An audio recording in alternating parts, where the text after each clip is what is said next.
So our special guest today is Dan B. Fierce. Welcome to the show. Thank you for having me. You're very welcome. So can you tell us a little bit about yourself, Dan, and how you got started in the horror genre? My name's Dan B. Fierce. Of course, that's a pen name. Uh, I'm 53 years old. I live in Kansas City, Missouri, in the United States. And I got started in the horror genre when I was a kid, reading people like Stephen King and Edgar Allan Poe. Yeah. That's also where I fell in love with the short story, which is what I tend to write. And I'm also a kid of the 80s, so I grew up during all the slasher flicks and fun stuff like that. So I just gravitated towards horror. Which was your favourite slasher flick? If I had to choose from some of the classics, it'd have to be Nightmare on Elm Street. Because at least Freddy talked and was a cut up on some of his victims. Yeah. Which do you prefer, the older version or the new one? Definitely the older one. Robert Englund owned that role. I can't even remember who played in the new one. I can't either. No, definitely Robert Englund was the better one, wasn't he? He actually was the part. Yeah. Okay, so what was the first horror story that you ever wrote? First one I ever wrote. Well, the first one I ever wrote was back in high school, and it wasn't even for me. It was for a classmate. He was falling behind in English and kind of wanted me to ghostwrite something for him. And it was called Jinx Spell. Yeah. It was about a cursed town that everyone that's in the city limits at midnight on Halloween will die. Yeah. And did that ever get published, or was it just for a friend? It was just for a friend. I've been considering redoing it, but I'm worried about it maybe getting back to our old English teachers and causing problems. Yeah. Okay, so walk us through the process of you just developing a story. So where do you normally get your ideas from? A lot of my ideas come spur of the moment. I'll be watching or listening to something, and I'll just the classic two word question of what if will pop into my head. Yeah. A lot of times I'm also influenced by music quite a bit. So I'll be listening to the lyrics on a song or something, and that'll spur on a story. So what gave you the idea to write Father Figure and Other Twisted Tales of Survival? Father Figure started off, well, most of the stories in that collection started off as a self-made prompt and challenge where I would take the first two sentences and write a different story using the same two sentences for 7 days. And I kept a lot of the stories, but not all of them made the cut into Father Figure. And I definitely cut out the first two sentences so that readers wouldn't get bored with reading the same thing over and over again or wonder what was going on. So I particularly like the first story that you wrote, The Letter. I thought that was very relatable. I thought it was a very beautiful letter that you wrote. Obviously, what gave you the idea to write that? The letter is actually based off of an actual letter that I wrote for my dad and read on his gravesite.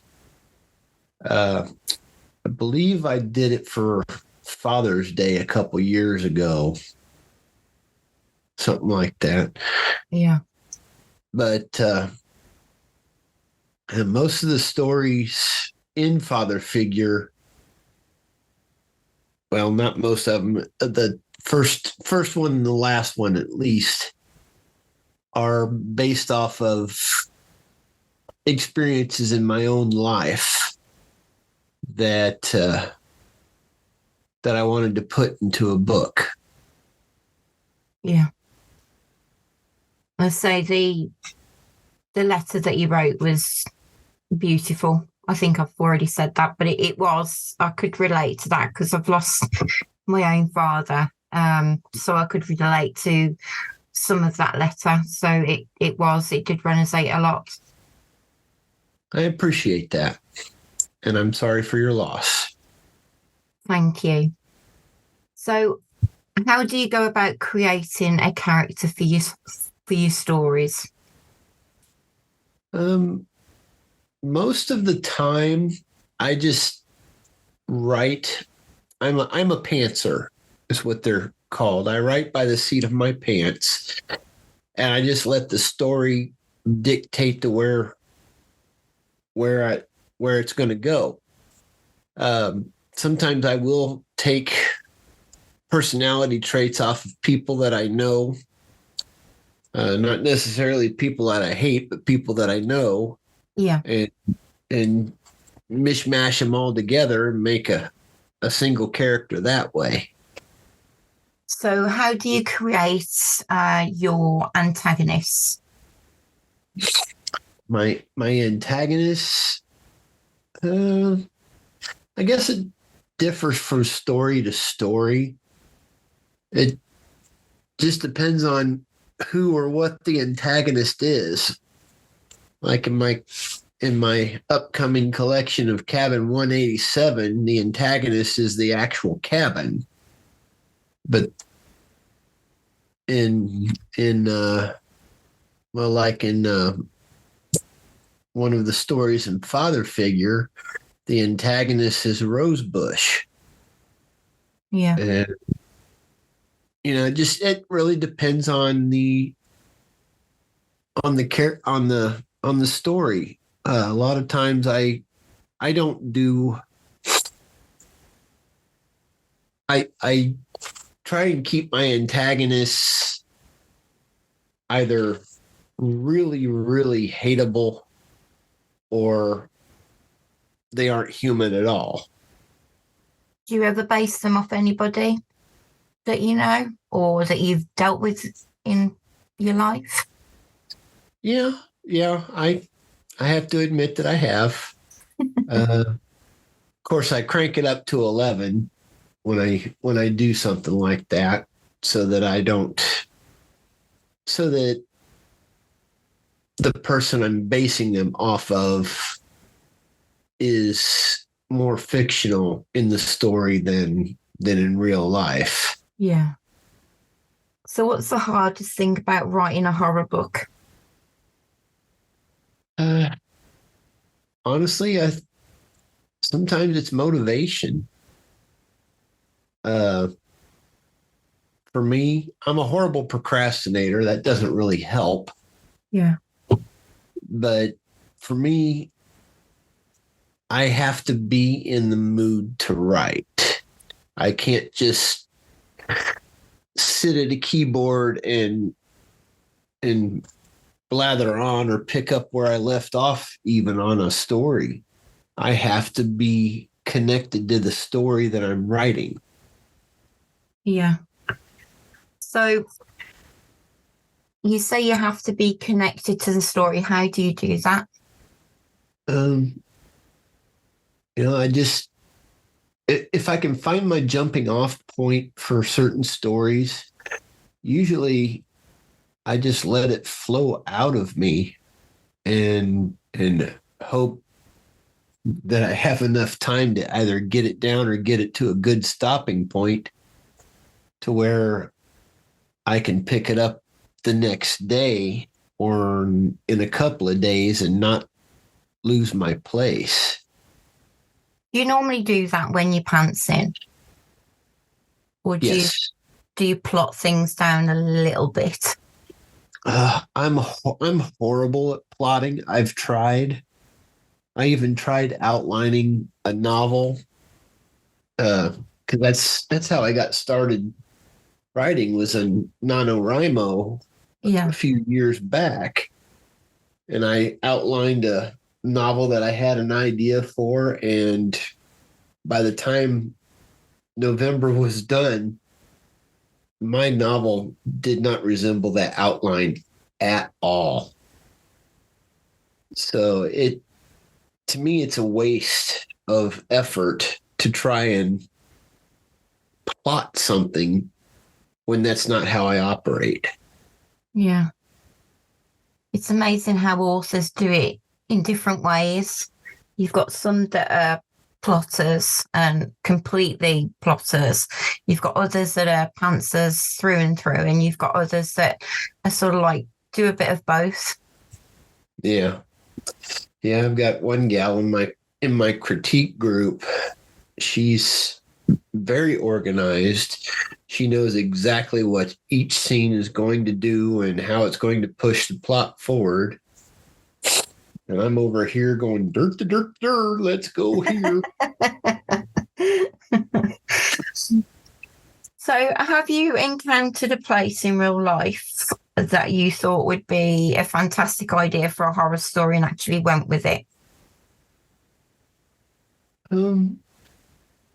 Well, not really until recently. My partner and I took a trip down to Eureka Springs, Arkansas for their zombie crawl. And it was too rainy and wet for us. We're wusses. So we didn't do the zombie crawl, but we did do a lot of sightseeing around there, and that town really gets into their Halloween. It's almost like Salem, Massachusetts. Yeah.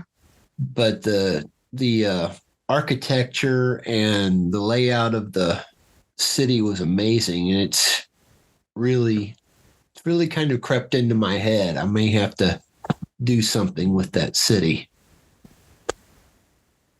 Oh. So do you have or do you feel any remorse for the fear or discomfort that you put your readers through? No. and I say that with a caveat because if one of them were to write me and say, "You traumatized me for life," I'd go, "You knew what you were getting into. I'm sorry, but you were reading horror." That's very true. Choice. So have you had any sort of like self-reflection when you've been writing? Yes.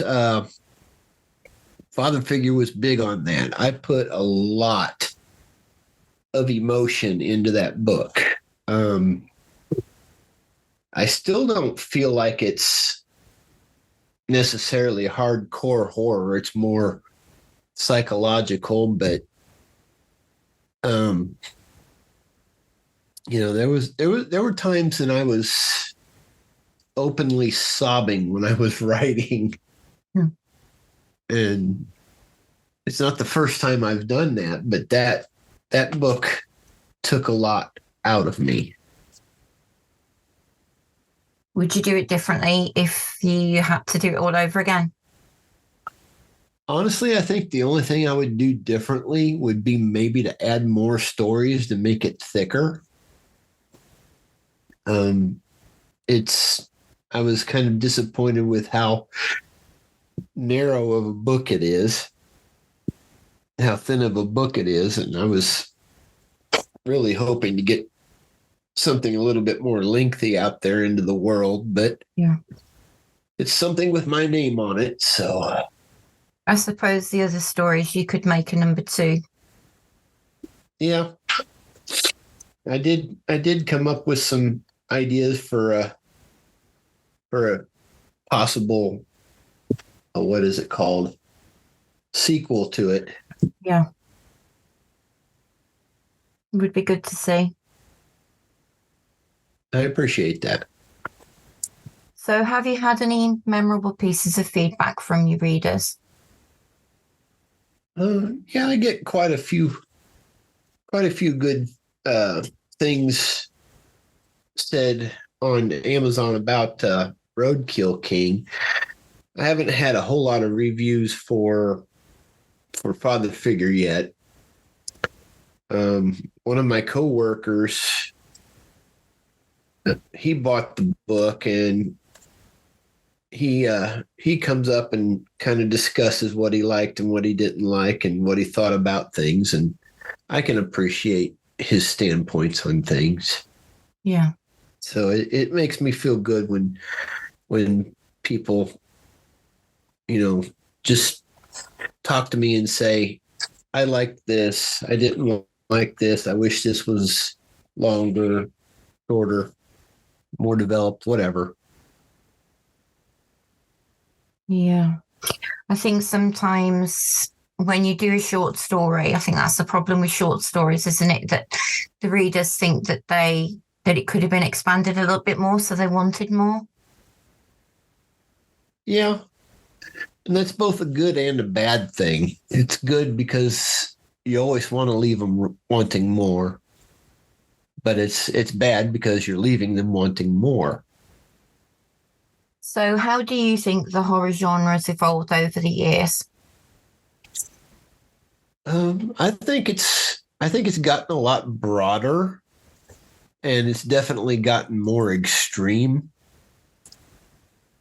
I've tried writing some extreme stuff, and while it's fun, it's just not my style.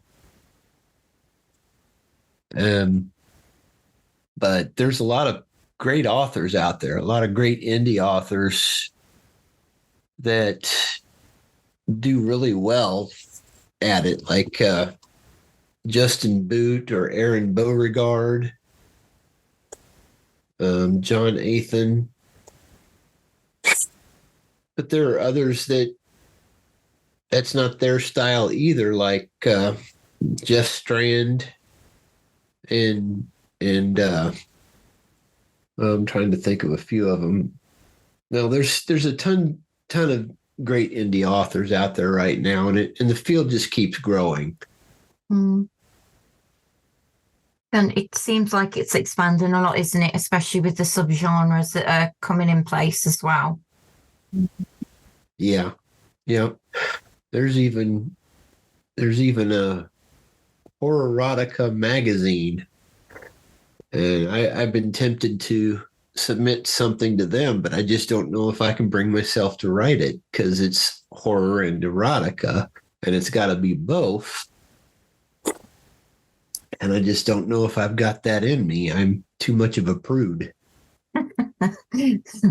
Well, you don't know if you don't try. True.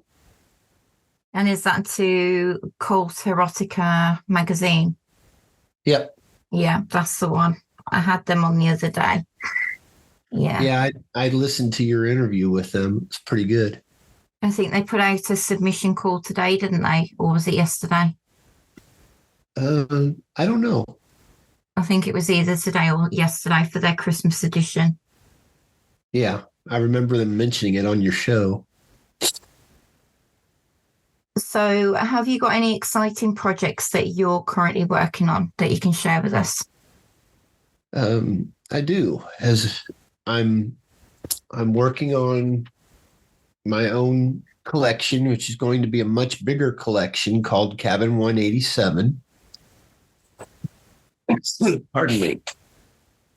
Sorry about that. That's okay. And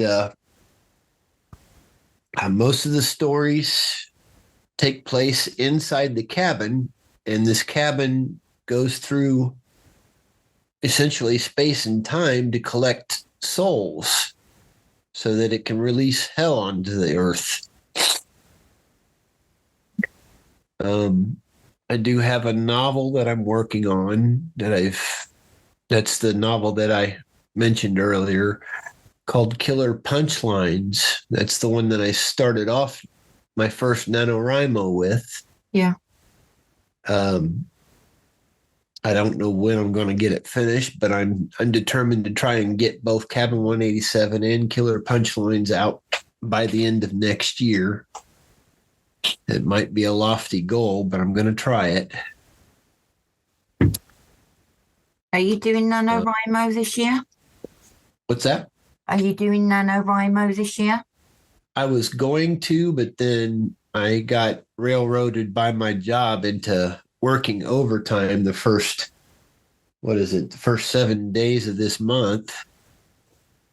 We've been working 10-hour days plus one day of our weekend, and I knew that I wasn't going to be able to do that and do NaNoWriMo at the same time. It just takes too much out of me. It's a shame. You could have put your novel and Cabin. Is it 851? Was it 187? 187. I do apologise. You could have put them both on there and had a go with them, couldn't you? Yeah, I'm still going to try and get something done with Cabin 187 by the end of this year. I got to get the main story that connects them all together drafted, and then at least I'll be in the editing process after that. Fantastic. So what advice would you give to aspiring writers who want to break out into the horror genre? If you're going to break out into the horror genre, definitely do a lot of reading.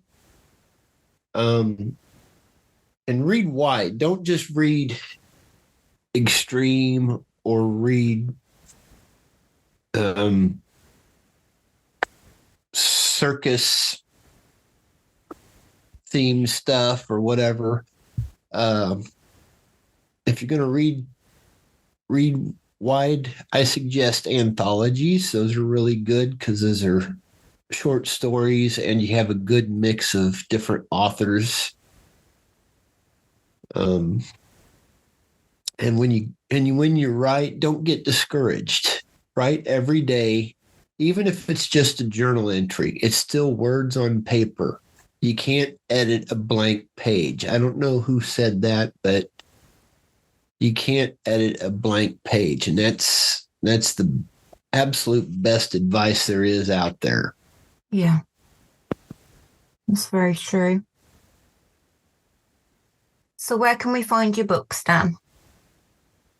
You can find my books on my WordPress site, www.fiercephantoms.com. That's FANTOMS. Or I believe I provided you a Linktree link, which will probably be somewhere in the comments section. If not, I can provide it for the comments once the video comes up. Yeah, it'll be in the description. That's fantastic. Well, do you have anything else that you'd like to add? No, just if you like short stories, I like to think that I'm a pretty versatile writer and would love it if you bought some of my books. I'm in a lot of anthologies,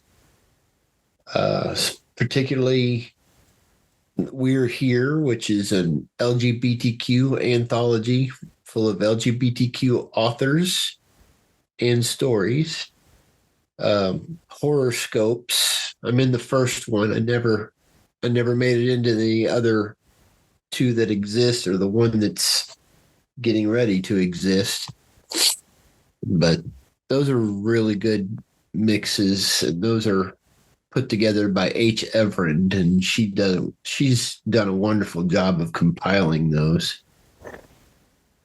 I'm also in one from Alicia McAdoo called Cursed Items, and as well as one from Psychotoxin Press, who put out one called Crazy from the Heat this summer. And they're also the ones who published Father Figure for me. So I gotta give them a good shout out. Thank you, Chris. Bless. That's lovely. Your book can be found on Psychotoxin's website as well, can't it? Yes. In fact, if you want to skip the Amazon middleman altogether, you can buy directly from them, and Psychotoxin Press and I both get a much more generous cut of the money. Cutting out Amazon. Yeah, you would. I don't want to, but it's just business, as they say. It is, that's right. Well, it's been a pleasure having you on the show, Dan. So thank you very much for your time. I appreciate you inviting me. This has been fun. You're welcome.